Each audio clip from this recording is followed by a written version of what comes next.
মাত্র 13 বছর বয়সে শ্রী শ্রী পূজ্যপাদ প্রেমানন্দ মহারাজ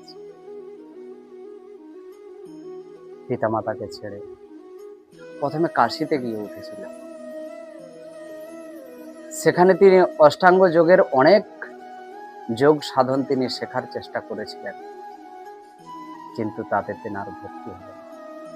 পরম বাবা ভোলেশ্বর কাশী থেকে তাকে বৃন্দাবন ধামে পাঠিয়ে দিলেন। আজ প্রেমানন্দ মহারাজ জগৎ বিখ্যাত খ্যাতি অর্জন, স্বয়ং রাধারানীকে তিনি দর্শন করেছেন। সব থাকতে অবাস্তব ঘটনা, মাত্র 21 বছর বয়সের পর থেকে প্রেমানন্দ মহারাজের দুটি কিডনি খারাপ। বেঁচে আছে কিসের জোরে জানো? হে যুব সমাজ, শুনে দেখো কিসের জোরে বেঁচে আছে প্রেমানন্দ মহারাজ। আজ পর্যন্ত নাম করে বেঁচে আছে। কিসের জোরে? একমাত্র রাধা রাধা রাধা রাধা রাধা রাধা রাধা রাধা নামের জোরে। আজ সব যুব সমাজকে এই একটাই বার্তা আমি দেওয়ার জন্য আপনাদের চরণ যুগলে এসে উপস্থিত হয়েছি, যে যুব সমাজ যদি অনর্গল কৃষ্ণ নাম করে, প্রতি নিঃশ্বাসে প্রতি বিশ্বাসে 21,600 বার নিঃশ্বাসের ভেতর যদি সব সময় কৃষ্ণ নাম হয়, তার মধ্যে তার প্রাণায়াম হয়ে যাবে, ইড়া পিঙ্গলা শোষণা সব কিছু কাজ হয়ে যাবে, নিজেকে মুক্ত বলে মনে করবেন।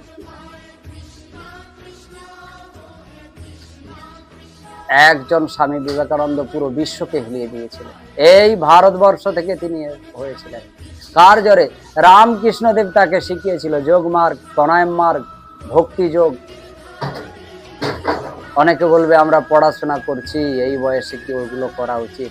আরে সব থাকতে দিগ্গজ পণ্ডিত, যত পণ্ডিত ছিল সব পণ্ডিতকে হারিয়ে দিয়েছিল স্বামী বিবেকানন্দ। কিসের জোরে? চেতন ক্ষমতার জোরে। তিনি বলেছিলেন জীব সেবিছে যে সদাই শিব সেবা হবে। জীবের সেবা যেই করে সেই ঈশ্বরের সেবা করে। কিন্তু আজ তার কোনো উপমা নেই। আজ মানুষ জীব হত্যা যত করতে পারবে তার নামে পোস্টার বয় হয়ে যাবে, সে অনেক উপরে উঠে যাবে। কিন্তু জীবের দয়া তো দূরের কথা, জীবের করুণা তো দূরের কথা। আজকাল সংসারের ভিতর 18 থেকে 20-22 বছরের ছেলেমেয়েরা বেশিরভাগ পিতামাতার সঙ্গে কলহ করছে, ঝগড়া করছে, দান্দা করছে, অসৎ পথে চলে যাচ্ছে। কেন? কারণ এটাই বুঝা হয়নি, এখনো গুরুচরণ আশ্রয় করেনি। গুরুচরণ আশ্রয় করে হরিনাম করা, কীর্তন করা, ভাগবত করা, এটাই ছিল মৌলিক ধর্ম ভারতবর্ষে।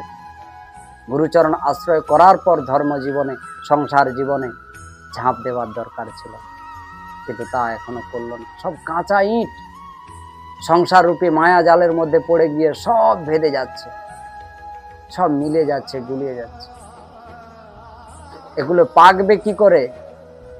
রোদ জল বৃষ্টিতে যেমন কাঁচা ইটকে ধুয়ে দেয়, সেই রকম মায়াতে যুব সমাজকে, তার ঐশ্বর্য সব কিছুকে নষ্ট করে দিচ্ছে। যদি গুরুর কাছে গেত তাহলে পাকতে পারত। তাই সেই প্রেমানন্দ মহারাজ তিনিও তার গুরুচরণ আশ্রয় করেছে। আশ্রয় করে একমাত্র নাম রাধা নাম, রাধা রাধা রাধা রাধা রাধা রাধা। আপনিও বলে দেখুন, আপনার নিঃশ্বাসকে কাটিং করে ওটা প্রাণায়াম তৈরি হচ্ছে, যে প্রাণায়াম হলে আমাদের ঐশ্বর্য ক্ষমতা শরীর থেকে যেতে পারবে না, শরীরের মধ্যেই থাকবে, দিগ্বিজয় করতে পারবেন আপনি আরো 100 জনের মধ্যে, 1000 জনের মধ্যে, লাখো জনের মধ্যে একজন হয়ে উঠতে পারবেন, যদি শুধু মুখে হরিনাম, রাধা নাম, কৃষ্ণ নাম। তাই মহাজনেরাও বলেছে রাধা কৃষ্ণ প্রাণ মোর যুগল কিশোর, জীবনে মরণে জীবের গতি নাই আর। যুগল কিশোর ভজন সাধনা করতে হবে। বাল্য বয়সে কৃষ্ণ ভজে কৃষ্ণ পাওয়ার আসে, যৌবনে কৃষ্ণ ভজে কৃষ্ণ আসে কি না আসে, আর বৃদ্ধতে কৃষ্ণ ভজে জমের পর আসে। আজ আমরা বৃদ্ধ বয়স এলেই হরিনামের কথা ভাবনা চিন্তা করি, কিন্তু এতে কোনো লাভ হবে না, এতে কোনো লাভ নেই। সময় চলে গেলে সব শেষ। দিন থাকতে তিনের ঠাকুর কেন ভজলে না? সময় গেলে আর সাধন ভজন হবে না। ইড়া, পিঙ্গলা, সুষনা, এই তিনটি নাড়ি রয়েছে। এই তিনটা নাড়ির কাজ করতে হবে 18 পূর্বে। 18 পেরিয়ে গেলে আর হবে অনেক কষ্ট হবে। শীতের ফসল চৈত্র মাসে লাগালে ফলন হবে বটে, সুস্বাদ সেরকম থাকবে না, ফলও বাড়তি হবে না। আবার গরমের ফসল শীতকালে লাগালে কোনো লাভ হয়।